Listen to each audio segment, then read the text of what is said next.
LP Conroe, and worldwide at irlonestar.com.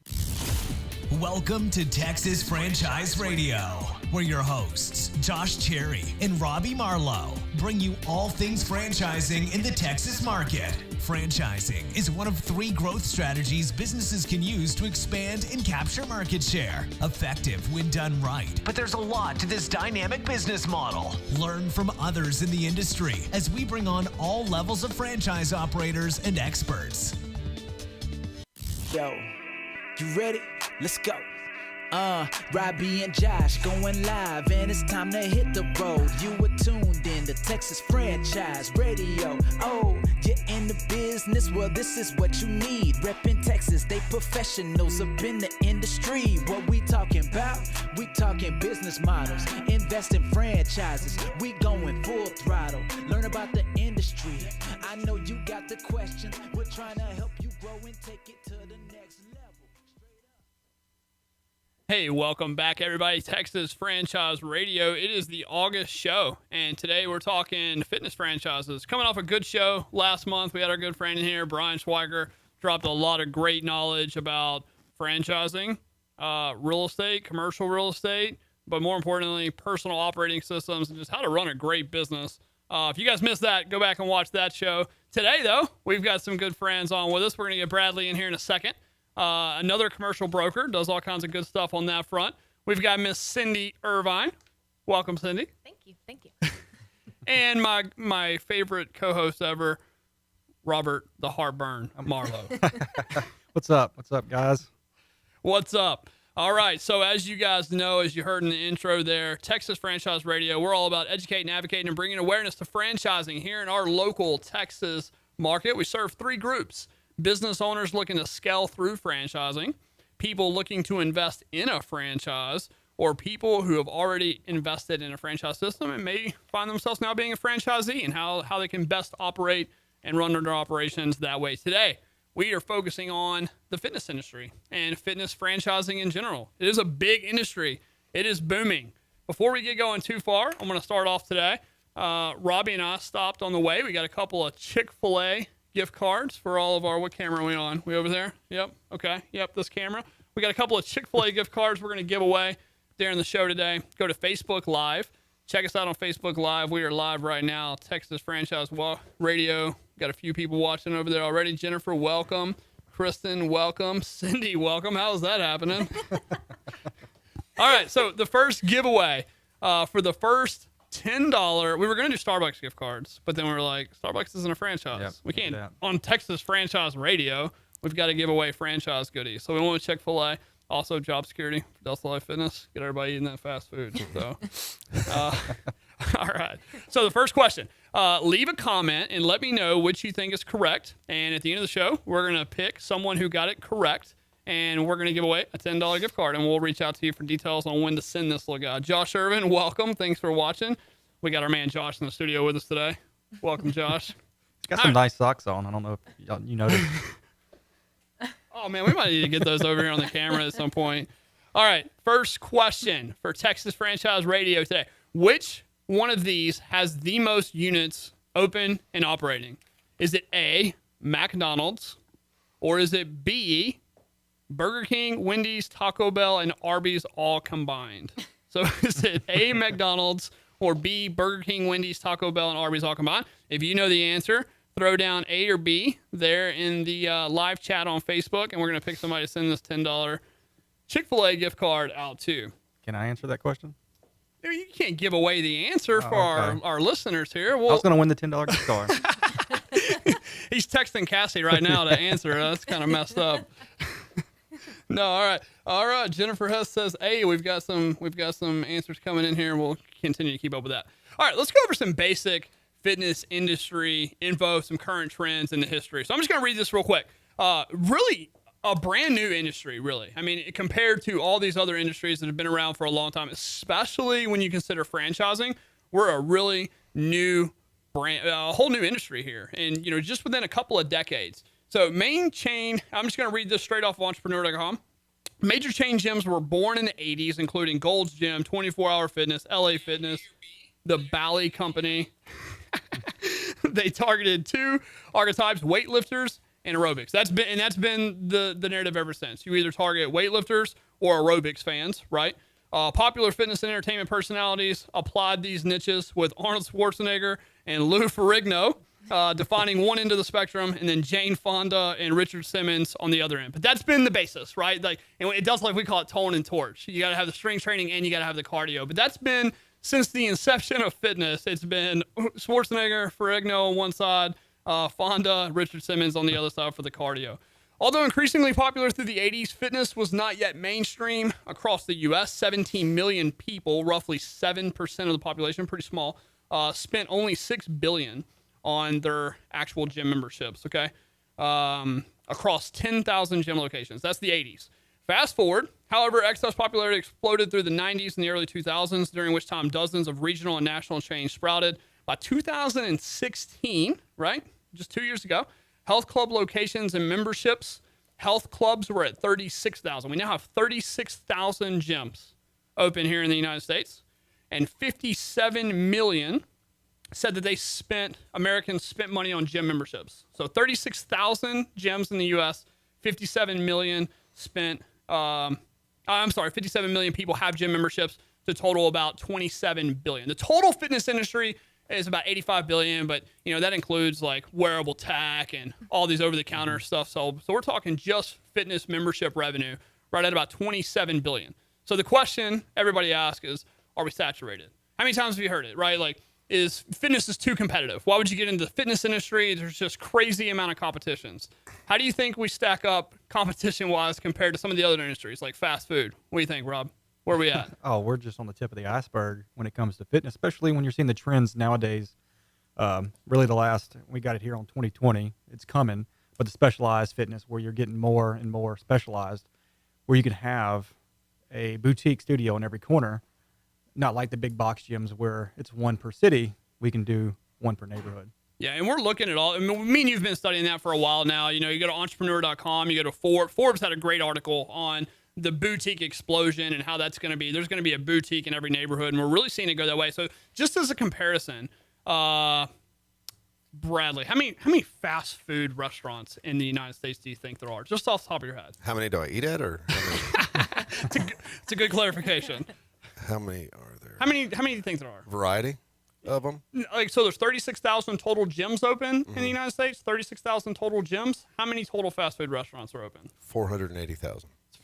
It's pretty crazy. So it's about 200,000, 187,000. So 36,000 gyms, 187,000, but they're all specialty. They all have and people aren't still talking about that being crowded, but we have 36,000 gyms and we're talking about competition's too big. It's crazy. Fitness has had the wrong mentality forever.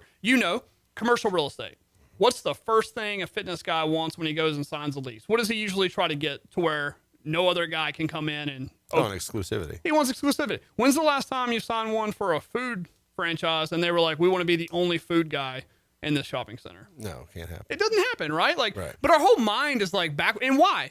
And we're also seeing the trends of people are not wanting to just pay for memberships that they never use anymore. Like, now Americans are actually going... We have the stats. We're going to talk a lot about it. But...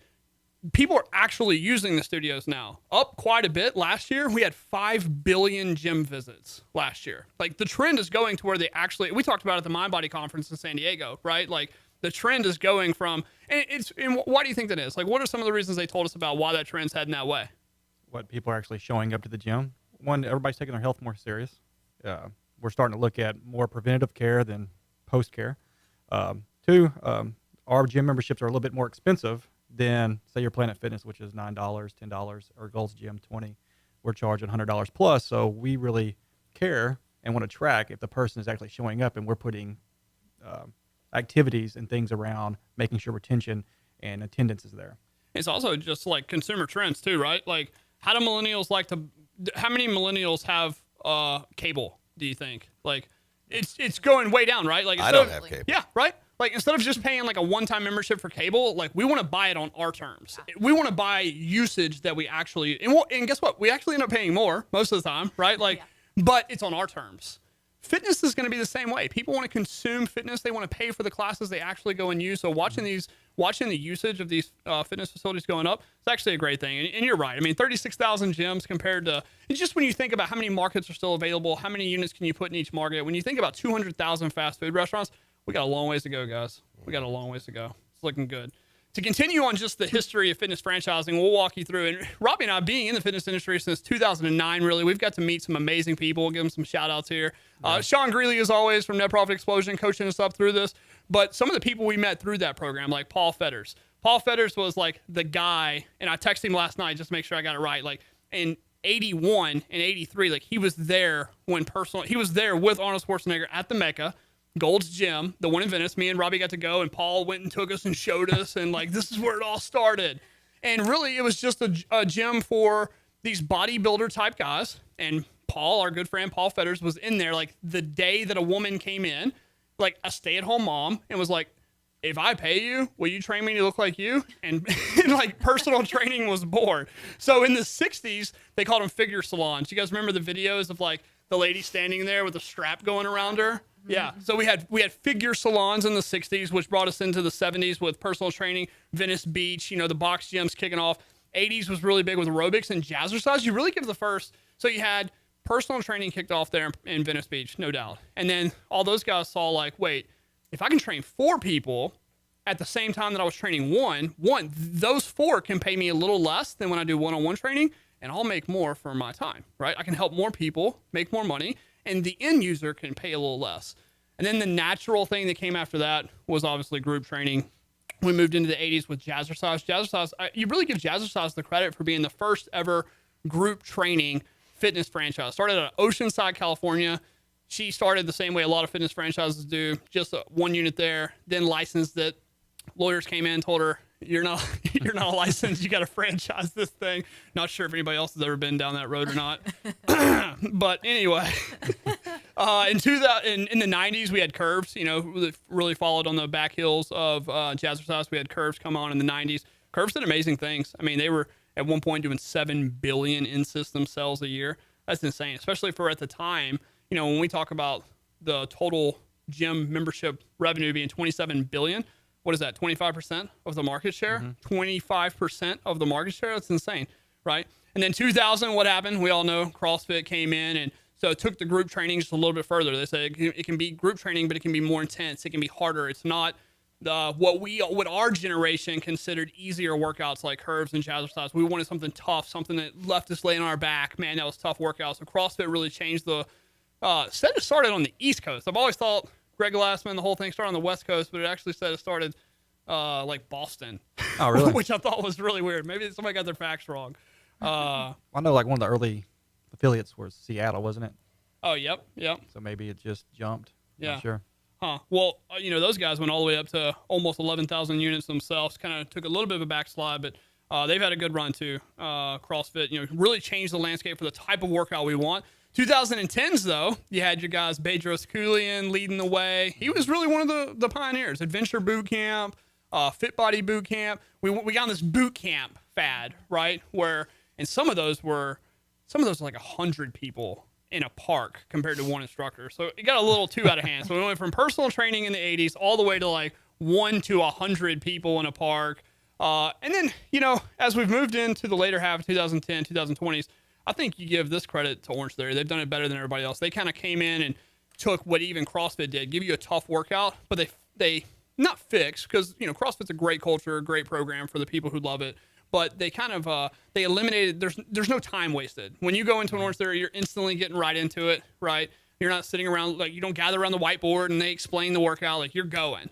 Yep. The way it's laid out in the facility, the way that you have your own little station where you've always got your weights was very thought out. The economic model of it, it's really brilliant. Scalability, scalability, repeatability. Yeah, came in and really was able to scale a group fitness facility and a class quicker and easier than anybody really before them.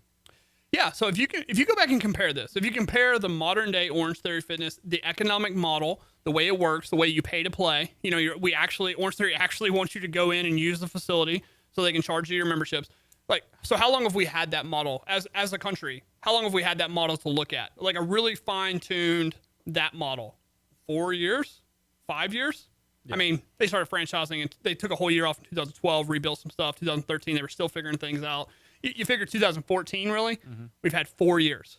How long have we had the fast food concept with the drive-through, right? Like 60 years, like plus, right? Like we are a brand new industry, and it's going to go more into the neighborhood gyms. It's going to head that way. It's been fun. I've enjoyed getting to study and learn a lot about it. Oh, absolutely. But yeah, that is going to bring us to the end of our just basic overview of the fitness industry and how all that started. We're going to take a quick break. When we get back, we're going to bring Cindy and Bradley in on the conversation. We're going to dive in on a little bit of their story, and we're going to check in on our giveaway, see who's, Kristen tagged Paul, see who's answered our Chick-fil-A question.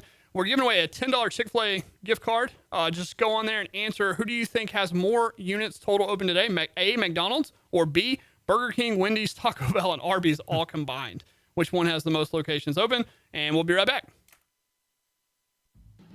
Lone Star Community Radio is looking for those who are interested in hosting their own talk show with monthly and weekly slots available on Conroe's FM 104.5 and 106.1 and on irlonestar.com. Start your own podcast, create your first YouTube channel, and be on TV. Contact Lone Star Community Radio online at irlonestar.com or call the station message line at 936-647-3776. Health Center Southeast Texas is a federally qualified health center. We accept Medicare, Medicaid, and most major private insurances. For our self-pay patients, we have a sliding scale discount program available. Our health centers have qualified providers and staff striving every day to provide the best quality of care to our patients. Services offered are family medicine, behavioral health services, telepsychiatry, and pediatrics. We have 4 area locations. Look up the Health Center Southeast Texas online at hcset.com. Hispanic Chamber Connections with Dr. Carlos Sanchez, president of the Woodlands Conroe Hispanic Chamber of Commerce, featuring event announcements, member highlights, and more. Tuesdays at 1 p.m., broadcasting from the heart of Conroe, Texas on irlonestar.com and Conroe's FM 104.5, 106.1. A Lone Star Community Radio is Montgomery County's radio station with talk, music, weather, and traffic for Montgomery County. Have a question or comment about one of our shows? Want to know how to reach a host? Just contact the station at irlonestar.com or call in and leave a message at 936-647-3776. Get involved with your community with Lone Star Community Radio. Hey, welcome back, everybody. Texas Franchise Radio, the August edition. We are talking all things fitness industry. If you know the answer to that question, you want to win that Chick-fil-A $10 gift card, get in there and leave an answer, A or B. A, McDonald's has more units, or B, Burger King, Wendy's, Taco Bell, and Arby's all combined. Which one has the most? And you'd be in there. Okay. We're back now. I kind of wrapped up the story on Paul a little earlier. Oh, we finished that up. Yeah, we gave Paul his shout out there in Venice Beach, and the lady asked him if he wanted to train him, and he's got an amazing story. We need to bring him on the show one day. I'd love to. Him and Carolyn Fetters, both Balanced Habits, what they've done in scaling that company has been really cool. Absolutely. All right, back in the studio here, we've brought in 2 guests today. We got Bradley. We're going to bring him in a second. Miss Cindy Irvine, welcome to the show. Thank you. I'm excited to be here. I'm a little nervous. I usually only call in to the radio to request some Boys to Men, so being on the radio is a little different. Okay, honestly, how long have you had that joke ready to go? All morning, I had it prepared. Well done. Cindy, tell us a little bit about yourself. Where's your experience mostly? I know you kind of worked in the pharmaceutical industry for a while. You've got a lot of marketing experience. Tell us a little bit about that. I do. I worked in the pharmaceutical business for about 10 years. I did the marketing for a small, mom and pop pharmacy at home. And I loved it. And I was sad to leave. I worked with family, so that makes it even harder. But I loved the marketing. I loved getting out in the community. And we decided to take a risk and leap of faith and move out here and open a Delta Life. Yeah, speaking of franchise systems, you're hopping right in. So going franchising with a fitness franchise, which is good for the coincidentally. So just tell us a little bit about that. So what is how'd you get associated with us, I guess, and how'd you what made you kind of go through the different processes of, I'm sure you looked at a couple of different ones. Like what made you, why is your heart on Delta Life? Why are you excited? Give us a quick update on just how you got here. Okay. Yeah, absolutely. We did our research a lot at first, to be honest with you. We were kind of thinking, why franchise? Why is a franchise such a big deal? But my husband and I, we did a lot of research, and franchise is the way to go if you aren't ready to dive in and create your own startup. So it's nice to have a support system, and with a franchise you have that, and definitely with Delta Life we've had that. So it's been great. And so where are you guys at right now in the process? Right now we are we're doing an SBA loan, so we're completing our loan, and then we'll hopefully start our build out of our gym in the next week or two. So it's in the process of being built, and then we'll get in and build out our part of it. So cool. And Delta Life Fitness Magnolia on 1488. Yes, on 1488. And looking to open around when? Robbie, I know you know more about that than I do. Cindy, when we looking to open? I think the fourth quarter of 2018. That's what we're hoping for. He said you can't answer that. And he's like, I'll jump in before we promise something we might not be able to deliver on. Bradley, what's up, man? Let's make sure Mike's working good. Sounds like it. All right. Hey, thanks for coming on the show today, man. We've really got to know each other a lot over, the last 6 months now, I guess. Yeah. How'd we get connected? Mutual friend, Jason Lee. Jason Lee. Okay. Yeah. And then you came by and checked out one of our studios down in Spring. Right. Yeah. And I was trying to get you guys to be a client of mine and let me be the guy that gets to put that's kind of like the commercial real estate dream is, get hooked into a franchise and you get to find all the locations. Yeah. But you're happy with your guy, I guess. So you do a lot of that right now, right? Like commercial brokerage. You've worked with some franchises in the past. I have, yeah. Nice. Yeah.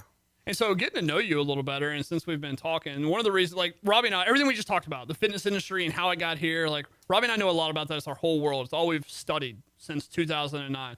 But you came out that first day, hey, I'm a commercial real estate broker, and we kind of talked about that for a second. We were like, yeah, we're using somebody right now. And then you instantly went in, like, you kind of started looking around for a second, and then you were like, hey, let me ask you guys a couple of questions about this. And you started naming things like Fitwall, which almost nobody knows about the franchise Fitwall. Not here. Not here locally. South, yeah. But you started naming that, and you kind of Iron Tribe. And, you knew so many of them, and you had just a wealth of knowledge on the industry. How did that come to be? What got you interested in the fitness industry, and how did you learn so much about all the different models? Well, I was interested in franchising in general, going all the way back, 15, 20 years ago. Matter of fact, there was one Buffalo Wild Wings in Texas at the time, and I ate at it, and there was a sign on the wall that said, hey, if you're interested in owning one. I'm like, this is the greatest place in the world. I mean, I was like into college. I was down there for a tech game, and I was like, this is a dream. I need this. So actually ended up putting together a deal and being assigned some of the ones in a market. Some things went awry, and we did end up not doing it. But from that point, doing the research of it, the due diligence of that, I just absolutely had an itch. I was like, this is the way to do it. And the farther I got into it, the more I realized I don't want to do food. God bless everyone who does, because I eat there. But and someone's got to do it, but I didn't want to do it. And so I just started seeing, I understood fitness, how it is such a lifestyle. I mean, when it becomes part of someone's life, and it became part of my life, and I just got a real passion for it and looking at it. So I started researching them. And I mean, I've read almost as many FDDs as you have. Yeah. And you've got kind of your own little weight loss story and healthy fitness journey story and everything yourself too, right? Yeah. Oh yeah. I lost 100 pounds actually at one point, and I did it just through nutrition and exercise. I mean, you've lost a lot of weight when people are saying you had the surgery. No, I didn't. Nice. Well, Cindy and Bradley both, thanks again for having you guys on. So tell us, so we just talked about all those different phases of fitness, right? Like the figure salons, personal trainings, aerobics, jazzercise, curves, CrossFit, boot camps, now just getting into boutiques. Have you had any experience with those along the way? And do you have any funny stories, or which one was maybe your favorite? Yeah, Tybo, if you remember Tybo. Okay. Yeah, back in my little hometown, we used to go into a little barn and do a Tybo workout with in a barn. In a barn. Okay. Yeah. This is a family show. But it was definitely interesting. It was fun. You but- just said on the radio that you did Tybo in a barn. I just want everybody to be okay with that. So, Sorry. where did you grow up? Where was that at? A little town called Evadale, Texas. All right. Nice. Shout out to Evadale. Shout out to Evadale. What about you, Bradley? Any of these speak to you? Did you live any of these fads or? Yeah, I mean, I think clearly we all know it was the Jazzercise. Okay. No, interestingly enough, though, that is still existing in a more prominent way than I realized, and which just goes to speak to they've done something right. They've answered a lot of the things, and I think they did it before a lot of the other people. But I did CrossFit for a little bit, and then decided that I didn't like I didn't heal quickly enough anymore. So, and I honestly, I just wanted something that I could kind of go in and do. And I did Orange Theory. I tried Bootcamps, it wasn't for me. And I love an Orange Theory workout. It's a great workout. I've done cycle bar and lots of different things like that. And I mean, I enjoy them. I like a bunch of different ones, and that's kind of been the challenge up till now, is find one that you can do a variety of things in and still be served well.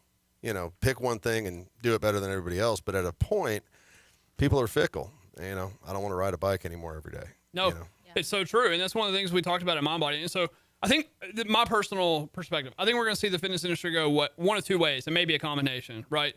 Like, what's the name of the franchise you just found out about? Fusion? Oh, man. Fitness Fusion, Six Fusion, Fusion 6. I know what you're talking about. Something like that. Anyway, so yeah, I'm like you. I want to use all these different models. And if you look at the data, MindBody is the biggest tracking software in the fitness industry. I mean, they've got more data than anybody. And we got to go out to San Diego, and they gave us they spent a whole day with us on just fitness industry trends and the data and the way we're trending, right? And people do want to have, just like they don't want to be locked in with cable. They want to watch a little Netflix and they want to watch a little Hulu.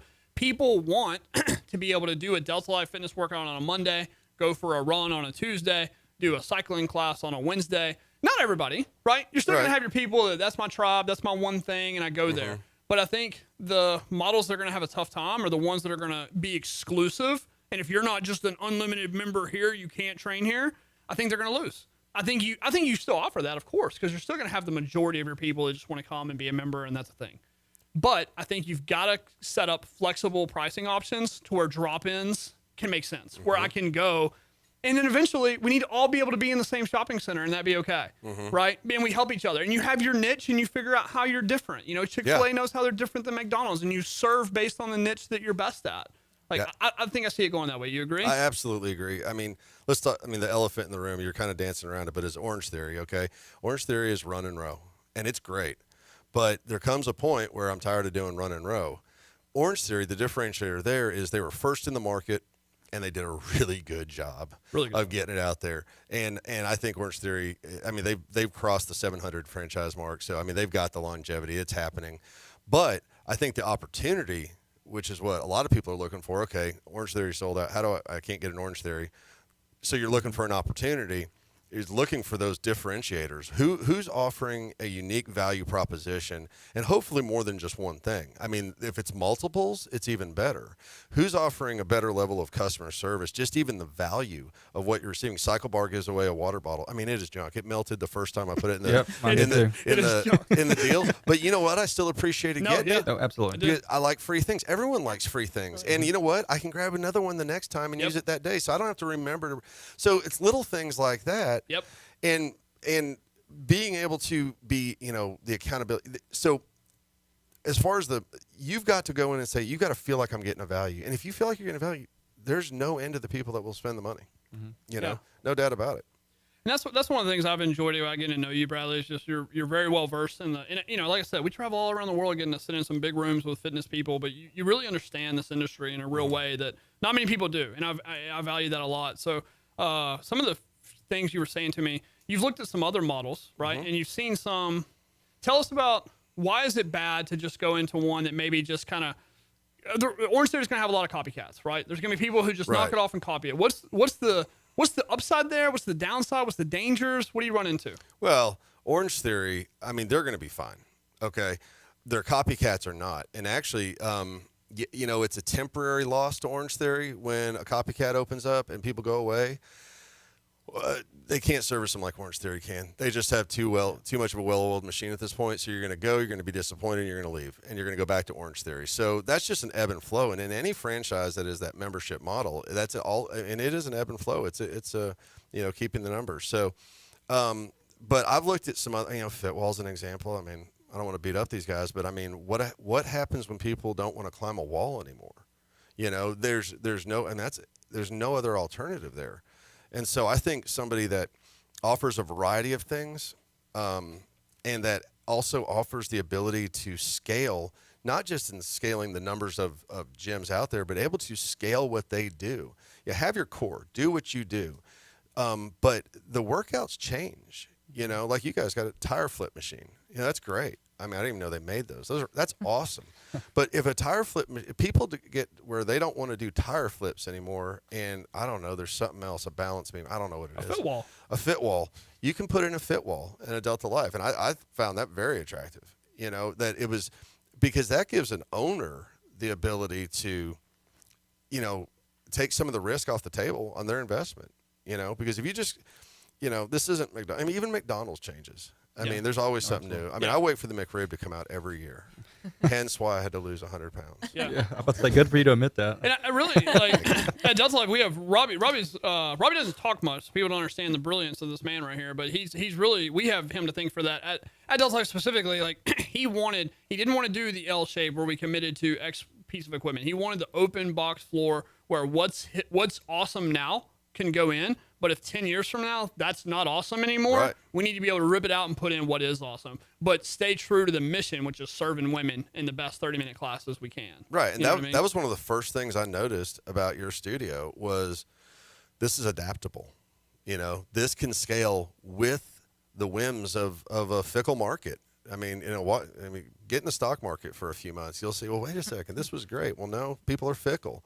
And so, and a lot of things influence them. I think if you have better customer service and attention to the client, let them know they are valued. Yeah. It's not you're not going to get that at a $10 gym. You can't. They don't know who you are.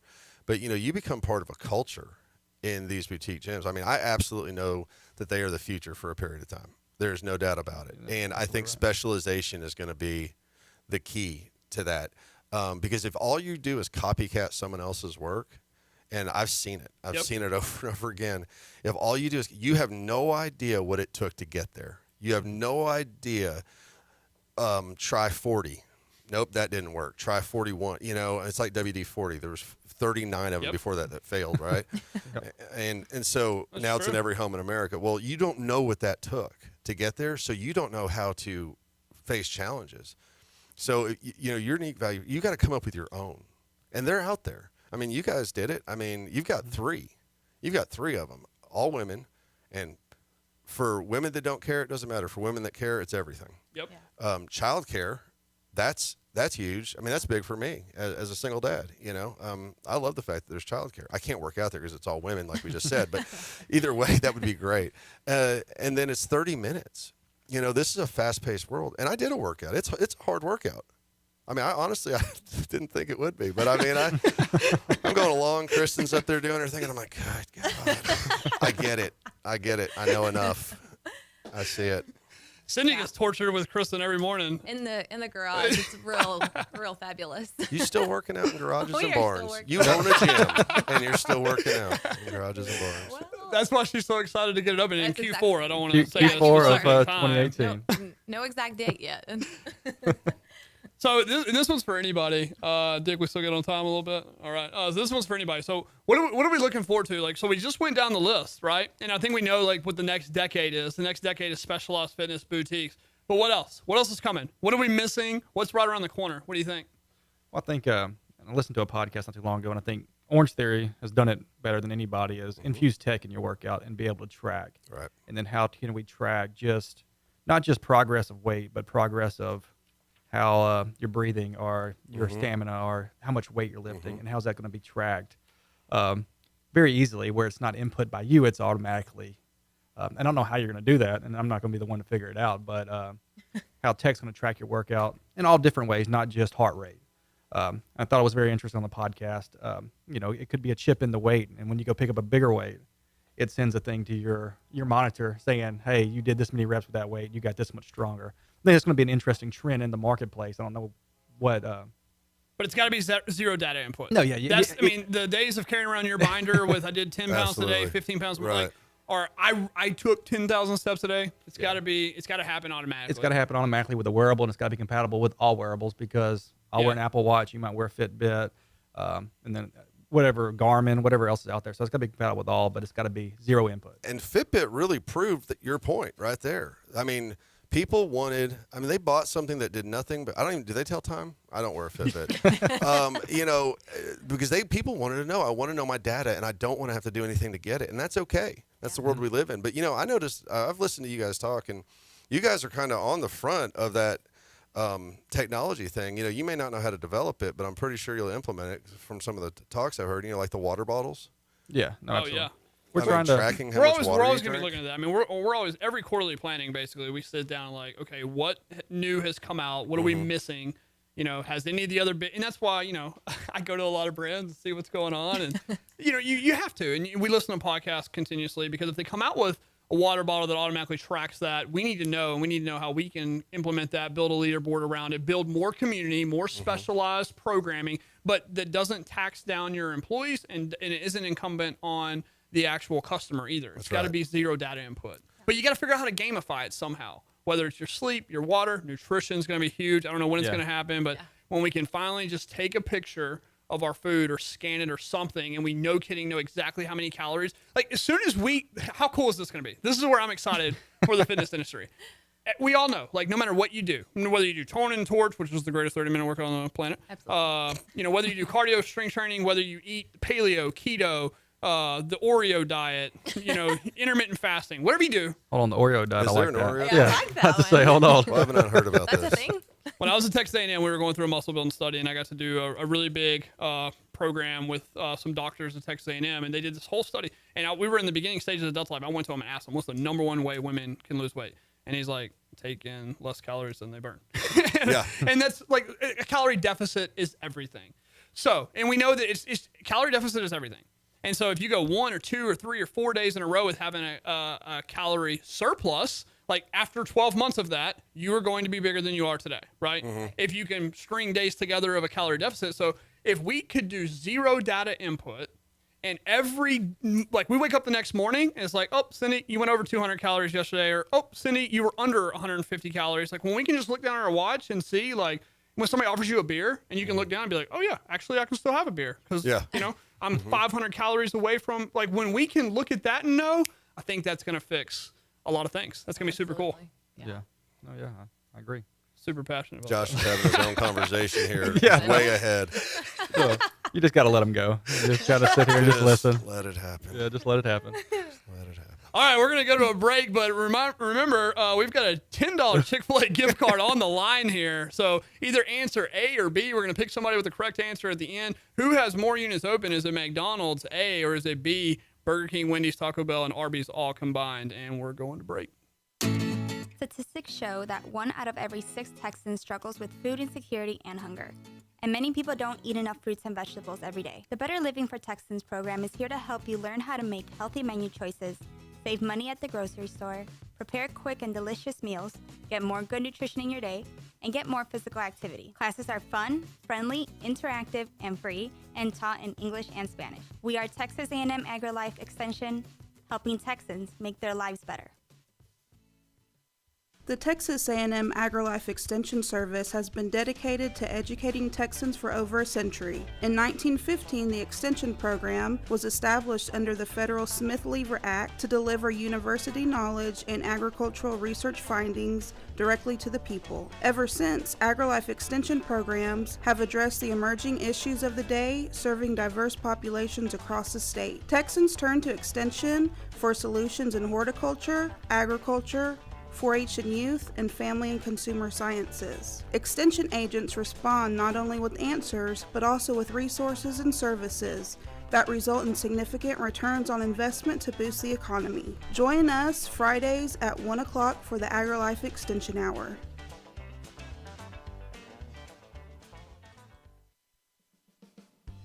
Lone Star Community Radio is Montgomery County's radio station with talk, music, weather, and traffic for Montgomery County. Have a question, comment about one of our shows? Want to know how to reach a host? Just contact the station on irlonestar.com or call in and leave a message at 936-647-3776. Get involved with your community with Lone Star Community Radio. Welcome back, Texas Franchise Radio. We're talking fitness industry today. We've talked a lot about a lot of the stats. We're going to get into everybody's favorite portion of the show, Stump the Chump. Today we got Heartburn. What? Versus Bad Brad. So it's going to be a lot of fun. We're going to dive into that. Just to recap, we've been talking about, the fitness industry and where it's gone and how young it really is, right? Like 36,000 gyms open, going more and more specialized. What's funny to me is you can look at the data. I mean, we're going to get into it here in Stump the Chump, but you can really see the trends and how they're moving and how they're heading towards the boutique fitness, the more specialized. The one Forbes article we read where it said literally there's going to be one on every corner. Like, it's going to happen. Like, you think about the community Wood Forest. Everybody here in Conroe's familiar with Wood Forest. Like, there's a rush cycle going in there. Yeah. Like, there's going to be another type of fitness model in there as well. Like, there's going to be a specialty type gym in every neighborhood. It's going to happen. Yeah. I like because you hit on being more open to working with other concepts on being able to generate business, because somebody's not going to just go to rush cycle and that's going to be their gym to get in shape. And I think the ones that are going to lead that in the industry are the ones that are going to kind of hit that growth like Orange Theory did. Mm-hmm. Be more, actually wrote an article on LinkedIn about it. I don't know if you are interested, but you can jump over there and read it. But we have Restaurant Row to have fitness, like you said, multiple fitness locations in one place where if I'm already going there to doing Orange Theory and I want to do a cycle place, I'd rather just go right there where I'm normally used to going. Well, and families. I mean, or, go work out with a friend. Hey, you go in there, I'll go in here, I'll meet you afterwards. Yeah. Because they're all fairly standardized. Mm-hmm. It's going to be 30 minutes or an hour, maybe 40. I think there's some that are 45. But, I think something that when people are making a selection of franchise, I mean, the least expensive is not necessarily the best, and it doesn't mean you'll make more money. And the most expensive, conversely, look at the company that's put the time in, put the work in to developing this product. Are they a copycat? Mm-hmm. Do they have a unique proposition? And then also, are they willing to invest in you? Because it's a mutually beneficial thing. And if they're not willing to invest in you, I mean, I see a lot of franchises out there right now. I mean, they are struggling because there's no corporate support behind them, and there's a lot of them out there, but nobody's going because there's no corporate support there. So they've got to be willing to have, look for people that will support you and you support them, that it's a team thing. Yeah, that's all good points. And, talking about exactly like you were just saying, like if you look at Wood Forest and like the family and maybe you go in and try this and I try this and we get something afterwards. So think about it benefits the entire economy, right? Like everybody knows Wood Forest. Take that little community. You've got a rush cycle going in. Rush cycle, I guarantee you, they just don't understand. They're used to the way the fitness industry has always been. So I guarantee you they have a non-compete. Yep. But it would be so much better. How much better would it be if there was a rush cycle, Delta Life Fitness, and an F45, right? Like all in there together. And then you put a Starbucks at the end of it where we could all go and work out and try different things. And more people coming to those brands is going to bring more business to the other brands. And then Starbucks is really going to benefit from people coming and working out. Hey, you go do your class, I'm going to do my class, I'll meet you at Starbucks, or it's better for the economy if we can eventually get over this, because those non-competes came from, we were all the same thing. I'm an LA Fitness, you're a Gold's Gym. We're just box gyms where people can push weight around or run on a treadmill. And so I only want one in my town because I don't want you to take away my members. Like if you open one, my 10,000 members goes to 5,000, right? Like that mentality's dead. It's gone. Yep. Right. Speaking of Anytime and Gold's, they're both in the process of developing programs. And Anytime did a great job. I mean, 3,600 units worldwide, but they're both developing programs to copycat Orange. I know they're not going to say they're copycat. Burn Gold. Yeah, Gold Gyms is Burn. Yep. Yeah, I mean, I just don't see the culture of Gold's Gym making that transition. It's gonna be hard. But again, they're just chasing something that's already been done. But I will tell you this: in the commercial real estate field, where it's gotten is that with like food, you can't just have one food. So how do you get around that? We do percentages. If you have more than this many steaks, you can be the steak place in this area. If 70% of what you sell is chicken, you can be, you don't want to slim chickens and because you don't want another cycle place coming right next to your cycle place. So I can totally see that, but I mean, Exactly. I'm all for have it be workout central, be the best little area you can be in that, and have also the ancillary and support retail stores. Your Smoothie King and this one and that. Yeah, I can't wait. I can't wait till we as a country get to that point. It's gonna be cool. I'm sure. Make America great again. He's gonna run on a platform. Make fitness available for everybody. Yeah. The other model we were talking about a minute ago is the fusion model, where these big box gyms are now trying to create 20,000 square foot gyms that only have a bunch of specialty. There's a franchise. We heard about it the other day. So it's a franchise where they've got a boxing studio, a cycle studio, a high intensity, a boot camp. My only thing is, he was saying they have to open the studio. I run franchises. I know how complicated hiring your first initial set of staff can be, how getting everybody trained, marketing for one specific product marketing offer, and getting that initial membership base. Like, I understand the complexities, and that's laser focused. I can't. How many employees do they say they have to open with? 75? Yeah, it was a massive Like, amount. you Like a have to restaurant. open with 75 specialized training instructors. I can't imagine the marketing for all different types. Like, that's mind blowing to me. Well, what's going to happen there is the same thing that happened to. I mean, look at Y. The Y actually has a lot of great programs, stuff like that, but it's inexpensive comparatively. The people that want the customer service, that want to feel like they're valued, they don't mind spending, the 100 plus and having people actually know their name when they walk in. To your point, I think that accountability with the technology is going to be huge. I think that's why you're not going to see Orange Theory bat an eye at these big box gyms trying to copy them. It's just not. They're not going to be able to recreate what Orange Theory or any of these really concepts that are just laser focused on their concept. It's hard to recreate that at a big scale. I got a box gym. Yeah, absolutely. Sydney's nodding very aggressively. So. Yeah. Well, Josh and I were just talking about this last night about like the box gyms trying to create and start the group fitness, and like why, like how are they successful? If they are, then why? And I personally don't believe so, because I feel like that's not their specialty. They're just trying to copy what other people have already done. So yeah, it's going to be interesting. It's going to be fun to watch over the next 10, 15 years how it all shakes out, because they have a lot of market share, like you said. Like 3,600 units is nothing to laugh at. Like, they're going to figure it out probably. All right, we've got to jump into Stump the Chump. We're running out of time here. Everybody's favorite part of the show. Stump the Chump. I'm going to ask each person 4 questions. You get 1 point for each correct answer. If you do not get it right, the other participant will get a chance to get the question right, and they will get a point. I'm going to add in 1 extra, so we've got 2 gift cards here. You guys already know the first one, right? A is which one has the most units, McDonald's or Burger King, Wendy's, Taco Bell, and Arby's. And now we're going to give you another chance to win a second one. So this first Stump the Chump question is for our Facebook Live audience. And if you guess this correctly, you're going to win this $10 Chick-fil-A gift card. Fitness industry membership revenue at $27 billion, right? We already talked about that in this show. Which one do you think has higher, the fitness industry membership revenue or McDonald's 1-year annual sales revenue? Which one is higher? McDonald's? Who's answering this? Facebook Live. Yeah. Okay. I'm about to say my answer. So. Yeah, that's what. All right, let's get kicked off. And Bradley, just so you know, we do a nice little easy softball for the first question. So it's going to be super easy. Who's the chump? We haven't. It's whoever loses. Okay. So yeah. To be determined. So here we go. I'm the reigning chump champion. I put it that way. He is the reigning chump. Yeah. Bradley, what city and state, doesn't have to be specific, just generalities. What city and state is the Delta Life Fitness headquarters located in?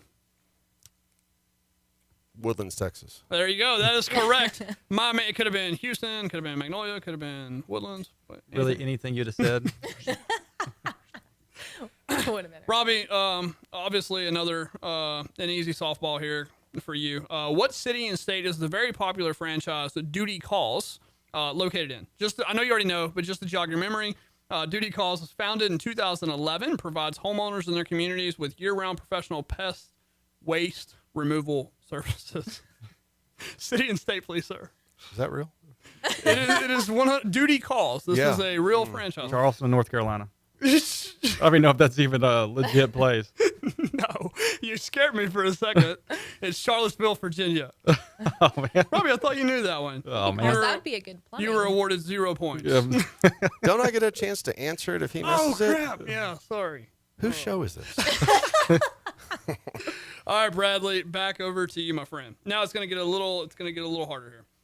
Oh, we're back over to something we've talked about on the show today. Bradley, what is the largest, only in terms of actual units that are franchised? What is the largest fitness franchise today? Not in terms of revenue, membership count, anything, just terms of number of franchise units. What is the largest fitness franchise today? I mean, is it Anytime Fitness? That is incorrect. And Robbie, since I stole it away from him on the last question, I can't give you the option You here. can. What No, is it? I don't. Jazzercise? Yeah, it's Jazzercise. It is Jazzercise with more than 9,000 franchise locations. Now, like you said, you can do this in a park. It has, they have really nice facilities. Like the one in Oceanside is really nice, but you can also get in for like 10,000 total. So they're kind of. Yeah, I thought we were talking about brick and mortar. That's. Do I get that point? It was a setup. No, I didn't give Bradley the other one. So going forward, we can do that. Yeah, of course. All right, Robbie, over to you, my friend. And you should get this one. Okay. In what order would I have to rank 3 of the most popular cycling studios in terms of locations from least amount? From most locations to least amount of locations between Soul Cycle, Cycle Bar, and Flywheel. So from most units open to least amount of units open. I know this. Be scared. No pressure. So Cycle Bar, Soul Cycle, Flywheel. Sorry. Was that your answer? I thought you were just. Okay, yeah, that's incorrect. Bradley, what you got? Cycle Bar, Flywheel, Soul Cycle. Dang, nope. It's Cycle Bar, Soul Cycle, Flywheel. That's what I just said. You said Soul Cycle, No, Bar. Cycle Bar. Cycle Bar. It's Flywheel. That's what I just said. All right. I got it written down. Begrudgingly, Robbie gets 1 point. Yeah, you see how it works here. Cycle Bar is only at 139 open. They sold like 2 years ago. They sold like 300 units. Yeah. Okay. Yeah, that's confusing. They sold like 300 units, and now they're and also Soul Cycle, just to be clear, is not a franchise. Soul Cycle is corporate owned. They're at 85, and then Flywheel, which one of the original founders of Soul Cycle broke off and created Flywheel, is now quickly becoming their biggest competitor at 45 units open. Wow. All right, Brad. Was it supposed to be largest to least? Mm-hmm. So it would have been Cycle Bar, Soul Cycle, then Flywheel. No, I thought Flywheel there's 45. You said Soul Cycle there's 11? Soul Cycle's 85. Oh, 85. Yeah. Gotcha. All right, Brad, in what order would I have to rank 3 of the most popular kickboxing franchises in terms of most locations to least amount of locations? And the 3 brands are I Love Kickboxing, Title Boxing, and 9 Round with no S. Yeah, I found that out the hard way. Well, I'm starting most to least. Most to least. Robbie's got a very arrogant smile on his face. So. No, I don't know. How much time we got? 2 minutes. I'm going to go hurry 9 up. round, Title, I Love Kickboxing. That's incorrect. It's 9 rounds. I Love Kickboxing. And Title. Well, he already. Well, you knew which one to flip. I mean, come on. 0 points. All right, Robbie. Robbie, here we go. The fitness industry is $84 billion total. Out of that, $27 billion comes from direct fitness club membership dues. What percentage of the $27 billion is boutique fitness clubs as of now?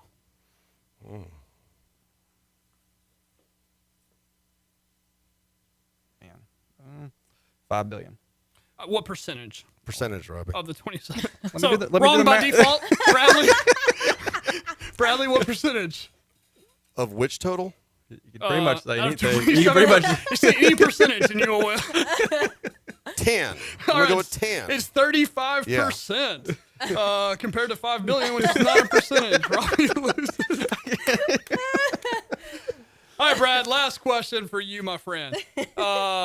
50 million Americans had a gym membership last year in 2017. How many of those were boutique members and how many of those were traditional gym members? Ooh. Out of 50 million, how many break down to boutique? How many break down to gym? Robbie, get your answer too. I didn't even hear the question. I was too busy doing the math on the last question.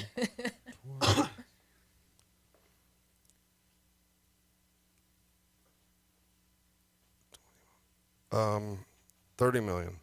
Is what?